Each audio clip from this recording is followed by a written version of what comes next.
So what you're seeing right here is I'm linking up with a few different guys I've known for some years, Currently suck at tennis, and we're gonna try to change that. So and me. that's the goal of the next few months. This is the first documented video. Anything? What was this? A vlog? A doc? I don't know what I'm Still doing, don't know. but you're about to see me suck and explain why I suck, and then try to change it. So I don't know. I'll leave the camera rolling. Beautiful.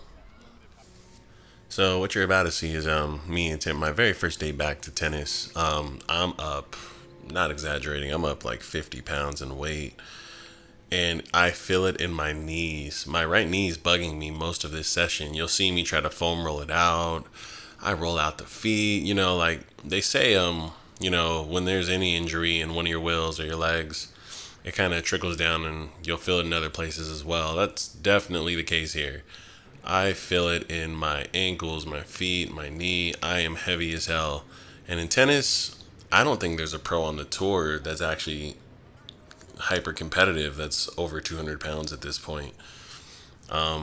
So I got a lot of work to do. I'm 250 in this video, and I need to be down to 200. So it'll start with diet. It'll start with getting out on the courts, every single week and putting the hours in, hitting a lot of balls, and doing this warm up just like this so I don't get injured worse or hurt myself in the process of trying to shrink.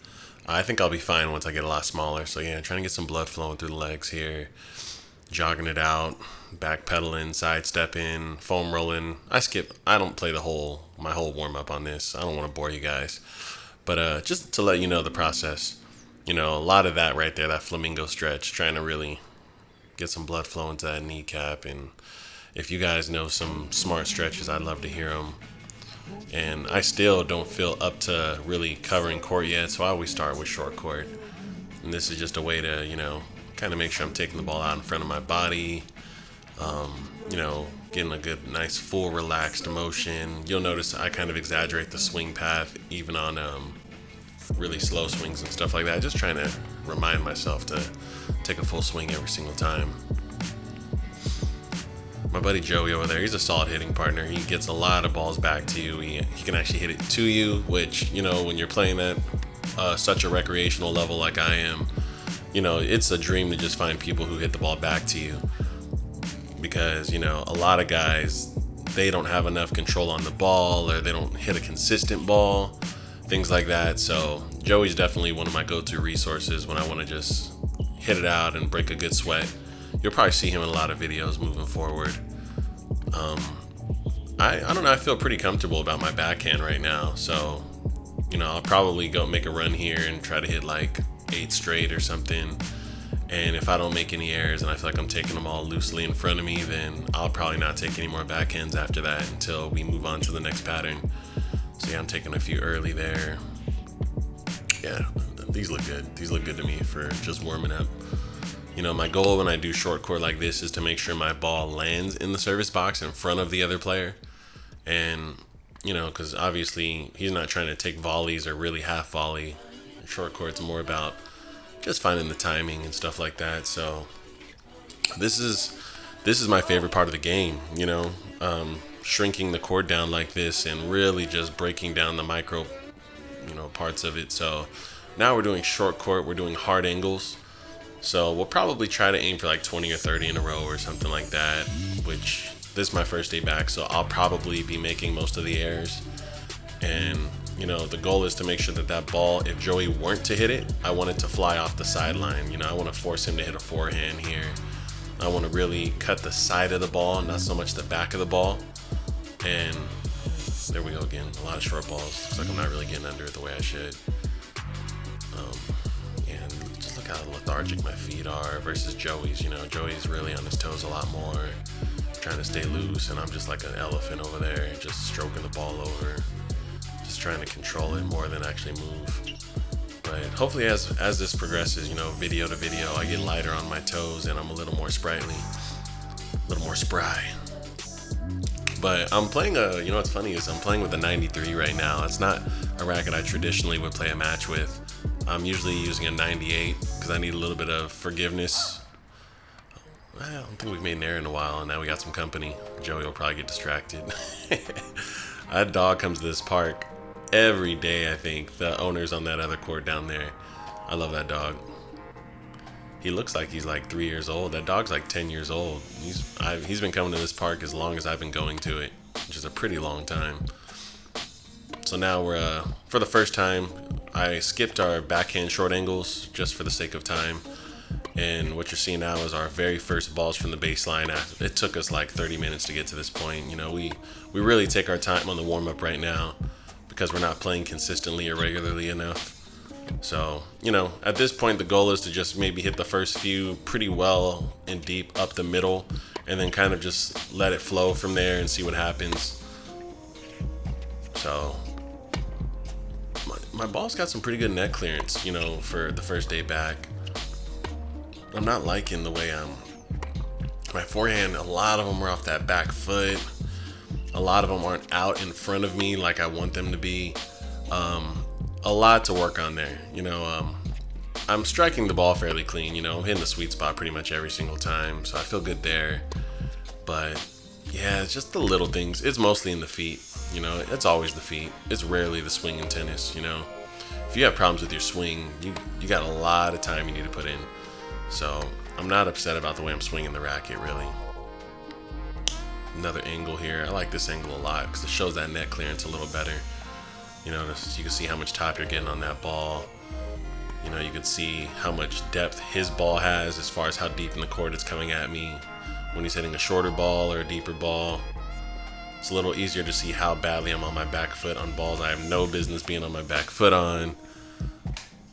This is a great camera angle. Yeah, like my backhand, I take it out in front even when I'm leaning back. Like I take it out there, I reach for the ball. Took it early, it's gonna drop in, nice. Off the back foot. Once again, back foot. Oh, that was a little better. I don't know, I'm not in love with the forehand. But they're going in. I'm a dramatic guy. I'm always selling it. I have a background in basketball, so I might be a little dramatic when it comes to things I know aren't gonna work out, and then I'm Mr. Poser, Mr. Cool Guy when I know the shot's a good shot. So that makes it fun.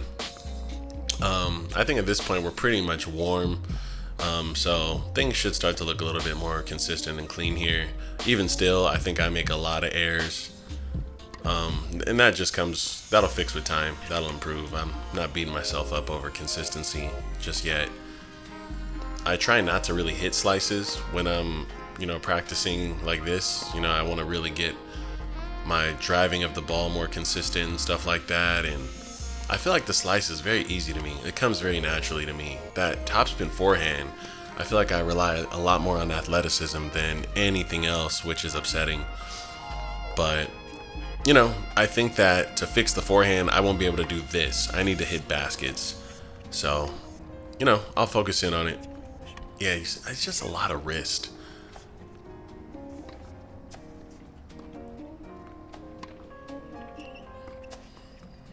There we go. Get that ball to drop.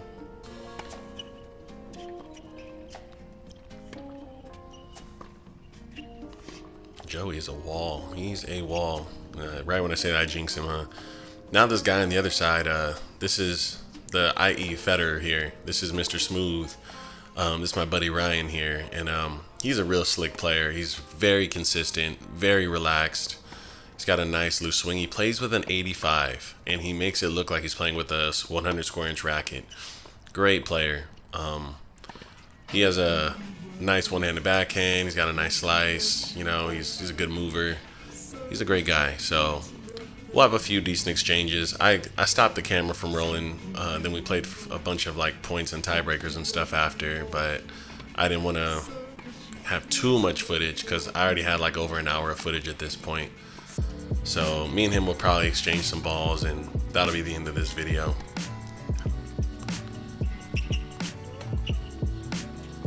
Slice. And then I missed my slice, of course. After I just said I liked my slice.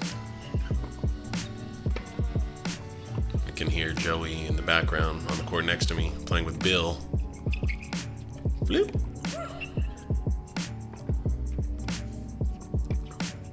I think this is the last rally here. We had a pretty good forehand exchange here. I think it's like 26 or 27 shots. Just forehand to forehand. Just trying to see who bleeds first. And I love rhythmic rallies like this where neither person wants to break the rhythm. They want to see the other person lose rhythm first, you know, and make the error. I just try to add a little more pop each time, you know, just a little deeper, a little faster. That one felt good. There it is. Those are those little ego games, you know, when you rally with a buddy. But yeah, we'll do another one of these soon. I'm calling these the Road to Indian Wells, and hopefully we make it there. We'll talk more about what I'm gonna accomplish there hopefully next video. And you know, I'm realistic, so see you guys soon.